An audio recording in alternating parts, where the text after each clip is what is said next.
नमस्कार दोस्तों, आप सभी का मेरा YouTube चैनल पर स्वागत है।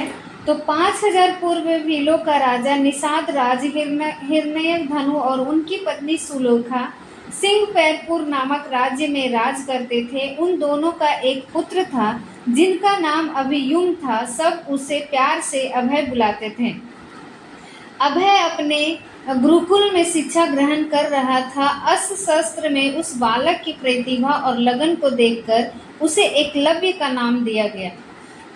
उसके पिताजी बहुत सोच विचार करने के बाद एक दिन एकलव्य को उसके पिताजी कहते हैं कि मैं जानता हूँ कि तुम धनु विद्या में, किंतु तुमने क्या सोचा है?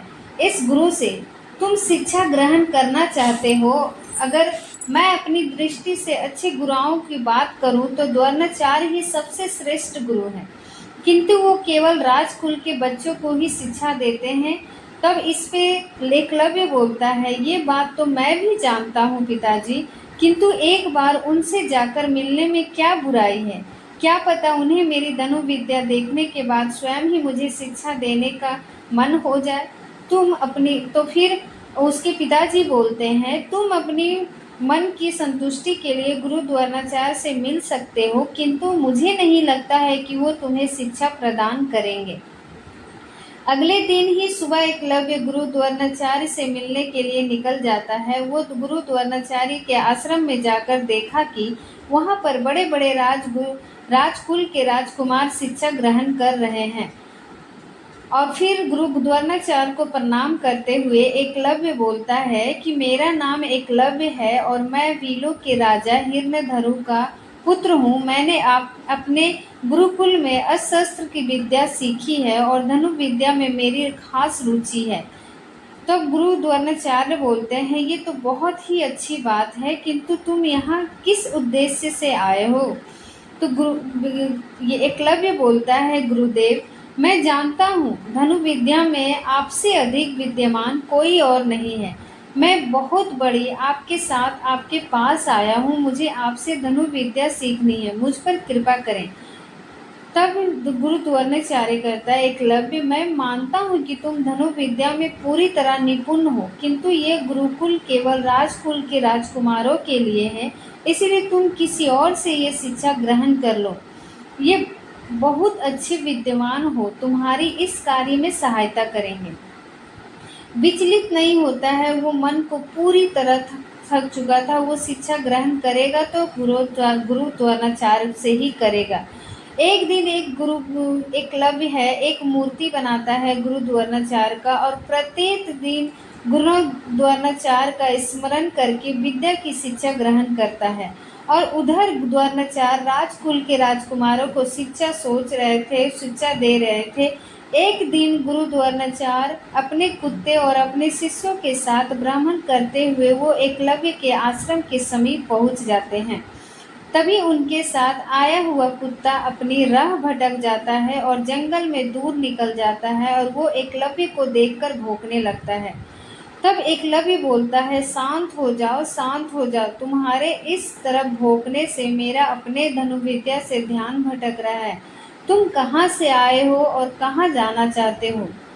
तब कुत्ता शांत नहीं होता है, वो भौंकता रहता है। तब एकलव्य को वो देखकर लगातार भौंकने लगता है। तो एकलव्य बोलता है कि इस तरह तुम चुप नहीं होगे, मुझे तुम्हारा मुंह बंद करना होगा। तभी एकलव्य अपना धनु विद्या उठाता है और लगातार बहुत सारी चीज़ों से एक साथ उस कुत्ते की मुंह की तरफ चला देता है।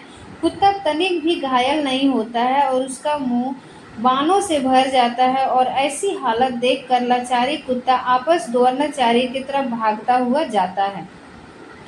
ये देख के गुरु द्रोणाचार्य बोलता है, अद्भुत कला है, जिसपे भी ये कार्य किया है वो अपनी विद्या में पूरी तरह निपुण है। उसने इसमें महारत हासिल करनी है। निसंदेह वो धनुधर आसपास ही होगा, वो मुझे उनके पास लेकर चलो। अपने शिष्यों के साथ एकलव्य के आश्रम में पहुंच जाते हैं और एकलव्य को वो साधना में लीन पाते। द्रोणाचार्य देखते ही एकलव्य पूरी ध्यान साधना के साथ तीरों को बड़ी कुशलता के साथ बनाए रहे निशानों पर लगा रहा था। तब उसके एक भी वार खाली नहीं जा रहा था। ये देखकर गुरु द्रोणाचार्य आश्चर्यचकित रह जाता है और चिंता में पड़ जाते हैं, क्योंकि उन्होंने अर्जुन से कहा था कि मैं तुम्हें दुनिया का सबसे सर्वश्रेष्ठ धनुर्धर बनाऊंगा। ये विचार आते ही वो एकलव्य के पास जाकर बोलते हैं, तुम तो वही बालक हो जो उस दिन मेरे आश्रम में शिक्षा ग्रहण करने के लिए आए थे। जैसे कि मैं देख रहा हूँ, तुम इस विद्या में महारत हासिल कर चुके हो और मेरे मन में तुम्हारे गुरु से मिलने की जिज्ञासा हो रही है, जिन्होंने तुम्हें ये सब कला सिखाई है तो अद्भुत और अविश्वसनीय है। तब एकलव्य जो रहता है वो गुरुदेव को प्रणाम करता है और बोलता है, महान धनुधर, महान शिक्षा आचार्य गुरु द्रोणाचार्य, मेरे आश्रम में आपका स्वागत है। मेरा प्रणाम स्वीकार करें गुरुदेव श्रेष्ठ। मेरे मन को केवल आपसे ही शिक्षा ग्रहण करने की इच्छा थी, इसीलिए आपने जब मुझे शिक्षा नहीं दे सकते हैं तो गुरुदेव, मैंने आपको अपना इष्ट मानकर आपकी प्रतिमा बनाई और प्रत्येक दिन आपके समक्ष अपनी कला को सीखा। आप मेरे प्रेरणा स्रोत हैं। तब गुरु द्रोणाचार्य बोलते हैं, ये तो बड़े ही आश्चर्य की बात है कि तुम केवल मेरी प्रतिभा बनाकर इससे शिक्षा ग्रहण कर रहे हो। निसंदेह तुम अपने मन से इस विद्या की साधना कर रहे हो। मैं वो प्रतिभा देखना चाहता हूँ जिनके समक्ष तुम रोज अपनी धनु विद्या की साधना करते हो। ये सुनकर एकलव्य बहुत प्रसन्न हो जाता है और अपने मन में गुरु को उनकी प्रतिमा देखने के बाद गुरु द्रोणाचार्य एकलव्य से कहते हैं, माना कि तुमने मेरे आश्रम में मुझे शिक्षा ग्रहण नहीं की, लेकिन तुमने मुझे अपना मानस गुरु माना है और इससे शिक्षा ग्रहण की है। उसके लिए तुम्हें सबसे पहले मुझे गुरु दक्षिणा देनी होगी। इस पर एकलव्य बोलते हैं कि गुरुदेव, एक शिष्य के लिए इससे अच्छी और सम्मानजनक बात और क्या है। उसके गुरुदेव स्वयं गुरु दक्षिणा कहे, इससे तो यही तात्पर्य है कि आप अपनी दी गई विद्या से प्रसन्न हैं। बताइए गुरुदेव, मैं आपको गुरु दक्षिणा में क्या दूं? गुरु द्रोणाचार्य अपने मन में एकलव्य के कार्य को देखकर बहुत ही कुशलता की प्रशंसा करते हैं, किंतु वो कुछ वचन उन्होंने अपने जीवन में अर्जुन को दिए थे, जिससे अर्जुन को दिया हुआ वचन कि कोई भी धनुधर तुमसे श्रेष्ठ नहीं हो सकता है, तो एकलव्य को एक तक देखते रहे और फिर बोलते हैं, मैं जानता हूँ एक धनुधर के लिए कमान पर तीर चढ़ाना गर्व की बात होती है। एकलव्य, तुमसे गुरु दक्षिणा में तुम्हारे दाहिने हाथ का अंगूठा मांगता हूँ। ये सुनकर एक बार को एकलव्य का सर सन्न हो जाता है, किंतु वह बिना कुछ प्रश्न किए अपनी कमर में लगे हुए चाकू को निकालता है और अपने दाहिने हाथ के अंगूठे को काटकर अपने गुरु द्रोणाचार्य को अर्पित कर देते हैं। द्रोणाचार्य को एकलव्य से उसका अंगूठा मांगते हुए आत्मज्ञानी हो रही थी, किंतु वो जानते थे कि उसके बाद एकलव्य असहाय हो जाएगा, किंतु वो अपने प्रण में बंधे हुए थे। उसके बाद एकलव्य अपनी राज लौट जाते हैं और उसके पिता को जब ये पता चलता है तो वो बोलता है कि तुम एक राजे के बेटे हो, ये तुमने अच्छा किया कि तुमने अपने गुरु को गुरु दक्षिणा दी, किंतु पुत्र, अंगूठे के बिना तुम अब क्या करोगे? अंगूठा ना होने पर तुम तीर कैसे चलाओगे? इतनी शिक्षा ग्रहण करने के बाद तुम्हारा निर्णय मुझे उचित नहीं लगा। तब एकलव्य बोलता है, पिताजी, मेरी इच्छा थी कि मैं गुरु द्रोणाचार्य से शिक्षा प्राप्त करूं, जो कि मैंने ग्रहण किया, किंतु उन्होंने मुझे शिक्षा देने से मना कर दिया, तो मैंने उन्हें अपना आराध्य बनाया और शिक्षा ग्रहण की। मानो या ना मानो, लेकिन मेरे गुरु वही थे और गुरु जो भी हैं गुरु दक्षिणा मांगते हैं वो देनी ही होती है। यही सत्य है और यही नियति भी है। किंतु जो उन एकलव्य के पिताजी रहते हैं वो नहीं मानते हैं और वो शिक्षा की नींव रखते हैं। तथा पिता के कारण बाद में ही विलों का राजा बनते हैं एकलव्य और अपनी एक अलग सशस्त्र और नौसेना तैयार करते हैं।